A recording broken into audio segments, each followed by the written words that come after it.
তোমাদের সবার রিকোয়েস্টেই বানিয়ে ফেললাম আমের আইসক্রিম।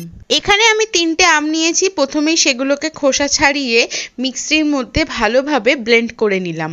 এবার আরেকটা মিক্সির জারে ঠিক 2 কাপ মতো দুধ, তার সাথে 2 প্যাকেট আমুল গুঁড়ো দুধ ইউজ করলাম। তার সাথে গুনে গুনে ঠিক 4 চামচি চিনি দিলাম। যেহেতু আমাদের বাড়িতে মিষ্টি একটু কমই খাওয়া হয়, তো আমি 4 চামচি ইউজ করেছি।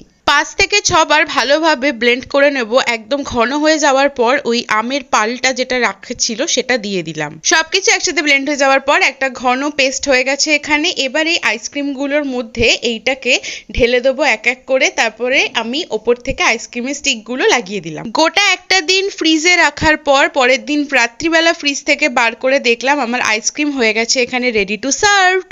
আর কি বলবো, খেতে এত ভালো হয়েছিল, মা নিজেই বলছে এটা কিসের আইসক্রিম বানিয়েছিস। নেক্সট কোন আইসক্রিমটা বানাবো তাড়াতাড়ি কমেন্টসে জানিও।